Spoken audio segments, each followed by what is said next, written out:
EV ecosystems in tata stocks. নমস্কার বন্ধুরা, আজকে আমাদের আলোচনার বিষয় এটাই। আপনাদের সকলকে ইনভেস্ট ফর টুমোরো চ্যানেলে স্বাগত। এন চন্দ্রান জি যখন থেকে টাটা সন্সের চেয়ারম্যান হিসেবে যোগ দিয়েছেন তখন থেকে আমরা দেখেছি একটা সিগনিফিক্যান্ট চেঞ্জ টাটার বিভিন্ন স্টকগুলোর মধ্যে। তিনি আসলে টাটার বিভিন্ন স্টকগুলোর মধ্যে একটা সিনার্জি তৈরি করার চেষ্টা করেছেন এবং সেই সিনার্জি থেকেই আমরা দেখেছি যে একটা ইকোসিস্টেম গড়ে উঠেছে টাটা স্টকগুলোর মধ্যে ইভি সেক্টরের জন্য।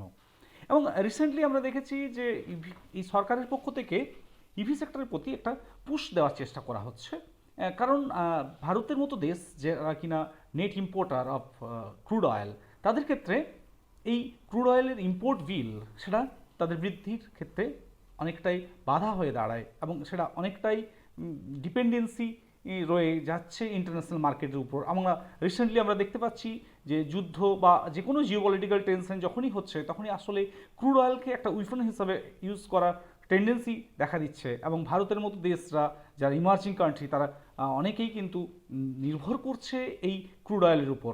এতই ভারতের মতো দেশ এই ডিপেন্ডেন্সি কাটানোর জন্য তারা কিন্তু ইভি সেক্টরে একটা যথেষ্টই স্ট্রং পুশ দেওয়ার চেষ্টা করছে। এবং এই রিসেন্ট রাশিয়া ইউক্রেন যুদ্ধের প্রেক্ষিতে আমরা দেখেছি যে এই যে ইভি সেক্টরকে পুশ দেওয়ার ব্যাপারটা সেটা হয়তো বা কিছুটা প্রিপোন হবে, যেটা হয়তো বা আগামী 10-15 বছরে হওয়ার কথা ছিল সেটা হয়তো বা আগামী 7 থেকে 10 বছরের মধ্যেই কমপ্লিট হয়ে গিয়ে থাকবে।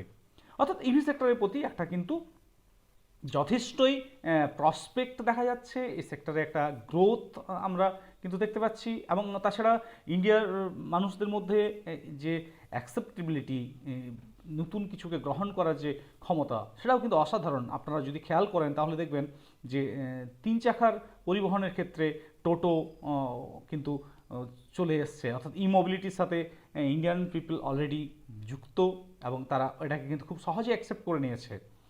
তো এভাবেই সাইলেন্টলি কিন্তু ইভি আমাদের দেশেও আসতে চলেছে এবং এটা একটা বিরাট বুম হতে চলেছে। হয়তো বা আগামী 7 থেকে 10 বছরের মধ্যে, যেমনটা আমি বলছিলাম যে যেটা হয়তো বা আগামী 15 বছরে হওয়ার কথা ছিল সেটা হয়তো কিছুটা প্রিপোন হতে পারে।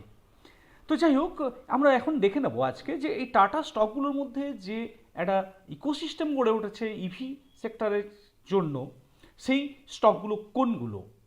না, সেই স্টকগুলোর মধ্যে প্রথমেই আসছে, দেখুন, কারখানা বা গাড়ি তৈরির ক্ষেত্রে বা এই ইভি ইকোসিস্টেমের ক্ষেত্রে 4টে মেন জিনিস দরকার।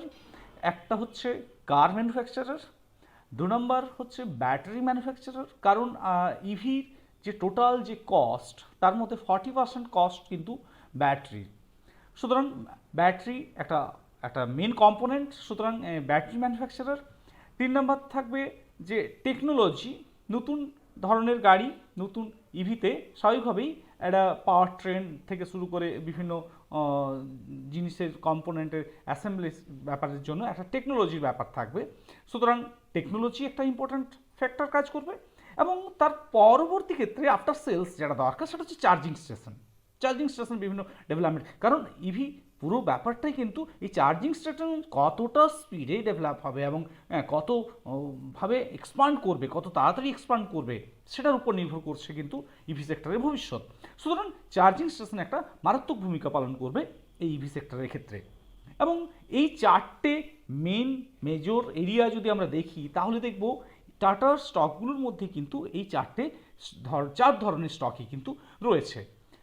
কার ম্যানুফ্যাকচারিংয়ের ক্ষেত্রে আমরা প্রথমেই দেখতে পাবো যে টাটা মোটরস সেখানে অগ্রণী ভূমিকা পালন করবে এবং টাটা স্টকের মধ্যে অবশ্যই টাটা মোটরস সেখানে একটা ডমিনেন্ট প্লেয়ার হিসাবে থাকছে। তাহলে টাটা মোটরসের প্রসপেক্ট যদি আমরা দেখি তাহলে দেখব যে ক্রমশ মার্কেট গেইন কিন্তু করেই চলেছে টাটা মোটরস। আমি ইন্ডিয়ান মার্কেটের ক্ষেত্রে বলছি, জ্যাগুয়ার ল্যান্ড রোভারকে বাদ রেখেই বলছি। আমরা যদি গত 2 মাসের টাটার গাড়ি বিক্রির স্ট্যাটাস দেখি, শুধু টাটা কেন, প্যাসেঞ্জার ভেহিকলসের যদি সামগ্রিকভাবে চিত্রটা দেখি তাহলে দেখব মারুতি প্রতি মাসেই তার মার্কেট শেয়ার হারাচ্ছে এবং তার ঠিক উল্টোটা হচ্ছে টাটার ক্ষেত্রে। টাটা কিন্তু প্রতি মাসেই তার মার্কেট শেয়ার কিন্তু গেইন করে চলেছে। আমরা যদি ফেব্রুয়ারি মাসের যে গাড়ি বিক্রির ডাটা দেখি তাহলে দেখব ওয়াইয়ে মারুতির 15% কিন্তু মার্কেট কমেছে, বিক্রি কমেছে। হিউন্ডের ক্ষেত্রে সেটা কিন্তু 20% লেস হয়েছে। অন্যদিকে টাটার ক্ষেত্রে কিন্তু সেটা 54% বেড়েছে। তাহলে বুঝতেই পারছেন একটা সিগনিফিক্যান্ট চেঞ্জ, অর্থাৎ এই মুহূর্তে মন্দার একটা পরিস্থিতি তৈরি হচ্ছে, তা সত্ত্বেও কিন্তু টাটার গাড়ি বিক্রি বাড়ছে, অন্যদিকে বাকি কোম্পানিগুলো গাড়ি বিক্রি কিন্তু কমছে। তাহলে স্বাভাবিকভাবে এটা টাটা মোটরসের ক্ষেত্রে একটা ভালো দিক এবং একটা নতুন প্রসপেক্ট মনে হচ্ছে যেন রয়েছে, এবং কাস্টমাররাও সেটা টাটাকে নতুন করে আবিষ্কার করছে, নতুন করে ভরসা করছে। এবং আমরা দেখেছি টাটার পোর্টফোলিওতে বেশ ভালো রকম গাড়ি রয়েছে। টাটা নেক্সন তার মধ্যে একটা অন্যতম সফল গাড়ি টাটার এই মুহূর্তে দাঁড়িয়ে। টাটা পাঞ্চ এই মুহূর্তে একটা সেফেস্ট কার হিসাবে বিবেচনা করা হচ্ছে। এবং ইন্ডিজিনিয়াস কোম্পানিগুলোর মধ্যে যদি দেখা হয় তাহলে কিন্তু টাটা হচ্ছে সেফেস্ট ব্র্যান্ড। তো সেক্ষেত্রে টাটা মোটরসের একটা কিন্তু এগিয়ে থাকছে একটা। আর এবং ইভি সেক্টরের ক্ষেত্রে আমরা যদি দেখি পার্টিকুলারলি, তাহলে দেখব যে এই ইভি সেক্টরে টাটা অলরেডি যে প্রজেক্ট দিয়েছে, যে তাতে করে বলেছে 2025-এর মধ্যে তারা 10টা নতুন ইভি লঞ্চ করতে চলেছে, এবং তারা এর জন্য $2 বিলিয়ন ইনভেস্টমেন্ট করবে। তারা আগামী 4 বছরের মধ্যে সেটা কমপ্লিট করবে। এই প্রসপেক্ট কিন্তু তারা দেখিয়েছে, এই প্রজেক্ট কিন্তু তারা সামনে রেখেছে। এবং আমরা জানি টাটার মতো কোম্পানি যা প্রতিশ্রুতি করে, যা প্রমিস করে, তা মোটামুটি তারা ফুলফিল করে।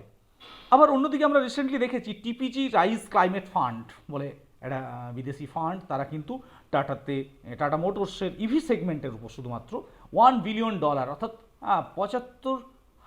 7,500 কোটি টাকা বিনিয়োগ করছে টাটা মোটরসের ইভি সেগমেন্টের জন্য। সুতরাং একটা প্রাইভেট কোম্পানি যখন ইনভেস্ট করছে সেই জায়গায়, তখন ভাবতে হবে একটা জিনিস, যে নিশ্চয়ই এই একটা প্রাইভেট ইকুইটি কোম্পানি যখন একটা ইনভেস্ট করছে একটা কোম্পানিতে, তার মানে কোম্পানিটাকে তারা কিন্তু জাস্ট স্টার্ট আপ হিসাবেই দেখছে। এবং হ্যাঁ, সত্যি কথা বলতে আজকে এই মুহূর্তে দাঁড়িয়ে টাটা মোটরসের ইভি সেগমেন্ট কিন্তু সত্যি একটা স্টার্ট আপের মতো জায়গাতে আছে। তাহলে বুঝতেই পারছেন এর গ্রোথ প্রসপেক্ট কতটা রয়েছে এবং সেখান থেকে কতটা এক্সপান্ড করতে পারে। এবং লং টার্ম ইনভেস্টরদের ক্ষেত্রে অবশ্যই এটা কিন্তু নজর রাখতে হবে, কারণ এটা কিন্তু অনেক গুণ রিটার্ন আমাদেরকে এনে দিতে পারে। এবং এই যে টিপিজি কোম্পানি যারা বললাম, তারা কিন্তু পার্সেন্টেজ রিটার্নের জন্য তারা কিন্তু ইনভেস্ট করে না, তারা মাল্টিপ্লাই রিটার্নের জন্য তারা ইনভেস্ট করে, অর্থাৎ কত এক্স রিটার্ন পাবে সেটা ভেবে তারা কিন্তু ইনভেস্ট করে। সুতরাং তারা যখন এই মুহূর্তে দাঁড়িয়ে ইনভেস্ট করছে, সুতরাং অবশ্যই আমাদেরকেও এটা কিন্তু নজর রাখতে হবে। তাহলে 1 নম্বর যে কোম্পানিটা গেল এই ইকোসিস্টেমের মধ্যে, 1 নম্বর হলো টাটা মোটরস। এবার আমরা দ্বিতীয় কোম্পানির কথা আসবো, অর্থাৎ কোনটা না, এবার ব্যাটারি ম্যানুফ্যাকচারিং। না, টাটা কোম্পানিগুলোর মধ্যে ব্যাটারি ম্যানুফ্যাকচারিংয়ের মধ্যে রয়েছে টাটা কেমিক্যালস। হ্যাঁ, টাটা কেমিক্যালস। যেহেতু ইভি তৈরির যে কস্ট তার 40% বা তারও বেশি চলে যাবে হয়তো ব্যাটারির জন্য, সুতরাং কোনো কোম্পানি চাইবে না এটা আউটসোর্সিং করতে।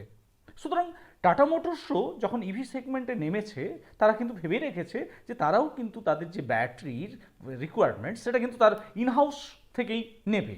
এবং টিপিজি কোম্পানির সাথে যখন তাদের এই নিয়ে সেল এগ্রিমেন্ট হয়েছে, সেক্ষেত্রেও তারা কিন্তু এন চন্দ্রানজি ক্লিয়ারলি বলেছেন যে তার যে ইভি সেক্টরের জন্য, ইভি সেগমেন্টের জন্য যা কিছু রিকোয়ারমেন্ট তার সমস্ত কিছু ইনহাউস হবে। একটা নাট বোল্টও কিন্তু তিনি বাইরে থেকে কিনবেন না, এটাই কিন্তু তিনি প্রমিস করেছেন।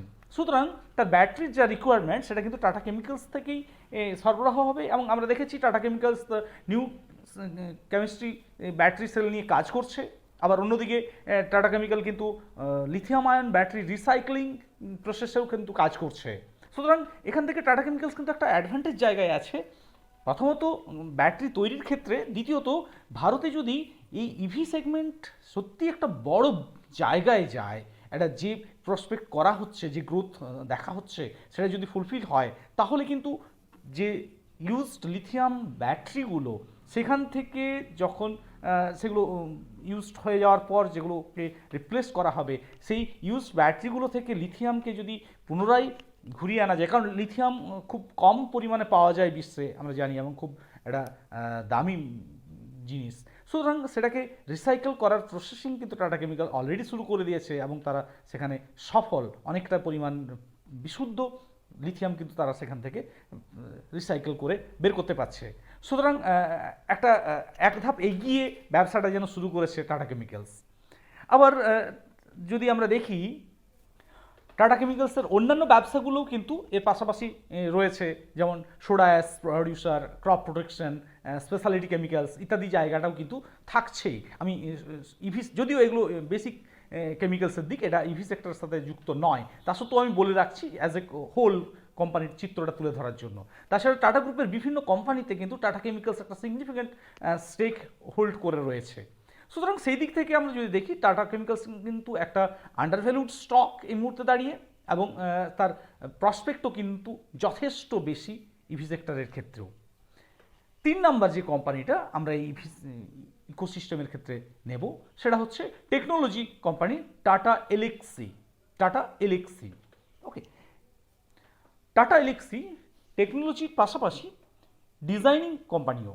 সুতরাং এই টাটা এলএক্সির কাছ থেকেই টাটা মোটরস কিন্তু তার সমস্ত টেকনোলজি ইম্পোর্ট করবে, এবং তার যে ডিজাইনিং যদি দরকার পড়ে সেটাও কিন্তু সেই টাটা এলএক্সি থেকেই নেবে। সুতরাং একটা টাটা এলএক্সি একটা সিগনিফিক্যান্ট পার্ট, একটা সিগনিফিক্যান্ট রোল প্লে করবে। হ্যাঁ, যদিও এই মুহূর্তে টাটা এলএক্সির যে পি রেশিও সেটা যথেষ্টই হাই, অনেকটাই বেশি, কিন্তু তবুও কিন্তু এই ইভি সেগমেন্টের যে ইকোসিস্টেম সেটাতে কিন্তু টাটা এলএক্সি একটা গুরুত্বপূর্ণ ভূমিকা পালন করবে। কারণ জাগুয়ার ল্যান্ড রোভার হোক বা ভারতের ডোমেস্টিক টাটা মোটরসের কারই হোক না কেন, ইভি সেক্টরের ক্ষেত্রে সমস্ত টেকনোলজি কিন্তু অবশ্যই ইনহাউস ইনকর্পোরেট করবে এন চন্দ্রাঞ্জিন, সেটাই খুব স্বাভাবিক, এবং সেখানে টাটা এলএক্সি কিন্তু একটা গুরুত্বপূর্ণ ভূমিকা পালন করবে। নেক্সট এবং লাস্ট যে কোম্পানি এই ইকোসিস্টেমে, সেটা হলো টাটা পাওয়ার। হ্যাঁ, টাটা পাওয়ার। আমি প্রথমেই বললাম যে ইভি সিস্টেম বা ইভি ইকোসিস্টেমের জন্য এই চার্জিং স্টেশনটা ভীষণ ইম্পর্ট্যান্ট। এটার উপরেই নির্ভর করছে কত তাড়াতাড়ি এটা ভারতের মানুষজন অ্যাকসেপ্ট করবে, বা কত তাড়াতাড়ি ইভি কে রিয়েলিটি মনে হবে, এটাকে ভবিষ্যৎ মনে হবে, সেটা কিন্তু নির্ভর করছে এই চার্জিং স্টেশনের উপরে। এবং সেদিক থেকে টাটা পাওয়ার কিন্তু একটা যথেষ্ট অগ্রণী ভূমিকা পালন করছে।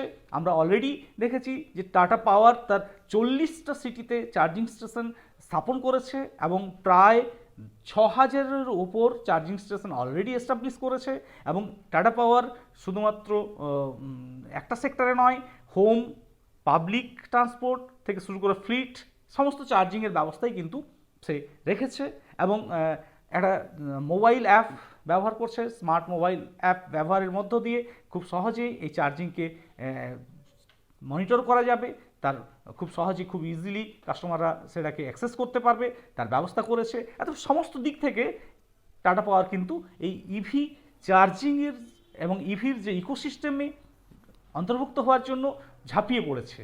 এবং অবশ্যই টাটা পাওয়ার একটা আর্লি মুভার অ্যাডভান্টেজের জায়গায় থাকবে। আমরা অলরেডি দেখেছি ভারত সরকারের তরফ থেকে যে বিভিন্ন অয়েল কোম্পানিগুলো আছে তাদেরকে বলা হয়েছে 20,000 চার্জিং স্টেশন তৈরি করতে, এবং সেখানে অবশ্যই এই চার্জিং স্টেশন তৈরির দায়িত্ব হিসাবে টাটা পাওয়ারই এগিয়ে থাকবে, কারণ একটা আর্লি মুভার অ্যাডভান্টেজ কিন্তু টাটা পাওয়ার সেক্ষেত্রে ভোগ করবে। এর পাশাপাশি যদিও ইভি সেক্টরের ক্ষেত্র নয়, তবুও বলে রাখি যে টাটা পাওয়ার কিন্তু ইন্ডিয়ার লার্জেস্ট ইন্টিগ্রেটেড পাওয়ার কোম্পানি। সুতরাং এই পাওয়ার জেনারেশন এবং ডিস্ট্রিবিউশনের যে নেটওয়ার্ক, সেখানে কিন্তু টাটা পাওয়ার আমরা দেখেছি যে একটা বড় জায়গায় রয়েছে। এবং ইভি চার্জিংয়ের পাশাপাশি টাটা পাওয়ার যেটা সবচেয়ে ভালোভাবে করছে সেটা হচ্ছে ক্লিন এনার্জিতে তার যোগদান। টাটা পাওয়ার অলরেডি বলেছে যে 2045 সালের মধ্যে সে নেট জিরো কার্বনে পরিণত হবে, অর্থাৎ কোনোরকমভাবে কয়লা বা যে ট্রেডিশনাল সোর্স অফ এনার্জি সেটাকে খরচ করবে না, খরচ না করেই সে সম্পূর্ণভাবে ডিপেন্ডেন্ট হবে ক্লিন এনার্জির উপরে। এবং সেখান থেকে বোঝাই যাচ্ছে যে ইভি পাশাপাশি ক্লিন এনার্জিতে টাটা পাওয়ারের একটা বিশাল যোগদান থাকবে। এবং তাদের প্রসপেক্ট অনুযায়ী এখনই আমরা দেখতে পাই যে 31% তার যে এনার্জি সেটা কিন্তু আসে ক্লিন এনার্জি থেকে। এবং আমরা জানি যে টাটা যেভাবে প্রসপেক্ট দেয়, যেভাবে গ্রোথ প্রসপেক্ট দেখায়, সেভাবেই কিন্তু কাজ করে। টাটা যে একটা ট্রাস্ট সেটা কিন্তু ওই টাটা পাওয়ারের সাথেও জড়িত। সুতরাং এখান থেকে কিন্তু টাটা পাওয়ারের মতো কোম্পানিকেও কিন্তু শুধুমাত্র ইভি সেগমেন্ট নয়, তার পাশাপাশি যে ক্লিন এনার্জি সেগমেন্ট সেখানেও কিন্তু এটা একটা গুরুত্বপূর্ণ ভূমিকা পালন করবে। সুতরাং আমরা পরবর্তী ভিডিওতে চেষ্টা করব যেখানে ইভি পাশাপাশি যেখানে আমরা ক্লিন এনার্জি নিয়ে আলোচনা করব সেই ভিডিওতে, এবং আমরা পরবর্তী ক্ষেত্রে টাটা পাওয়ারকে নিয়ে সম্পূর্ণ একটা আলাদাভাবে ভিডিও তৈরি করার চেষ্টা করব। সুতরাং আজকে আমরা যে ইভি ইকোসিস্টেম নিয়ে কথা বলতে গিয়ে যেসব 4টে কোম্পানির কথা বললাম সেগুলো হল Tata motors, Tata chemicals, Tata Elxsi, Tata power. আশা করি আপনাদের সকলের এই ভিডিওটা ভালো লেগেছে। যদি ভালো লেগে থাকে চ্যানেলটা সাবস্ক্রাইব করবেন, লাইক করবেন, শেয়ার করবেন এবং নোটিফিকেশান পাওয়ার জন্য বেল বাটনটি ক্লিক করবেন। ধন্যবাদ বন্ধুরা।